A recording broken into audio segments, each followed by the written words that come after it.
School Board Association, partly because of that role in getting Attorney General Garland to direct the FBI to investigate parents who are perceived to be threatening school board members in the state of Florida and elsewhere.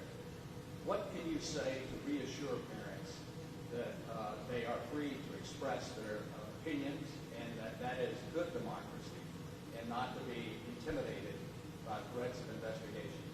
I support what the Florida School Board Association did. I think it was the right thing to get out of the National School Board Association. The National School Board Association was using its organization to advance a partisan narrative and agenda. And they created this letter to try to get the FBI to start basically running interference at school board meetings.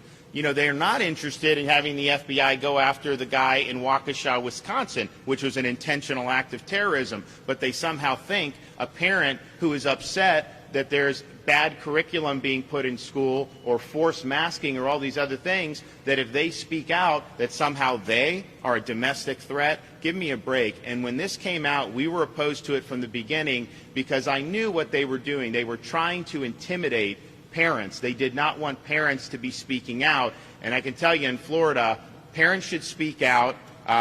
We have great folks in law enforcement. They say, oh, well, there's a potential crime. If someone commits a crime in Florida, we're going to hold you accountable. But going and speaking your mind is not that, and it was absolutely an attempt to intimidate. And I would say there is a divide now between some of these elites, people that align with the teacher unions, and parents, where they say that parents really don't have much of a role in what goes on in school. I disagree with that. I think parents have a fundamental role in directing the upbringing of their children, whether it's education, health care, all the key things that we as parents really have a right to be heavily involved in. And so in Florida, we passed the Parents' Bill of Rights. I'm very proud of that.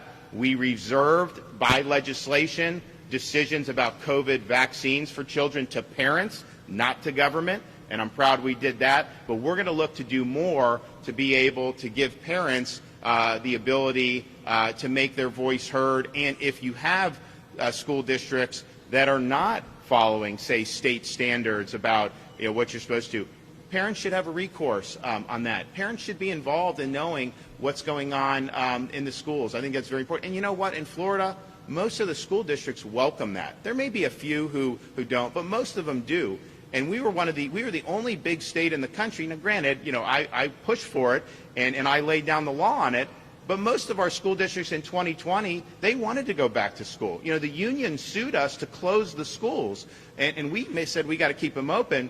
And those school districts here in Northwest Florida, they were all on board to make sure to do it right. So I think in Florida, we've got a lot of folks, parents that are concerned, but I think we've got a lot of people in the school districts who want to work with the parents. And so I hope that is really the standard throughout the state of Florida. It's not, unfortunately, the standard in other parts of our country, which we've seen in places like Virginia, where they've really done some bad things to try to keep parents from being able to make their voice heard.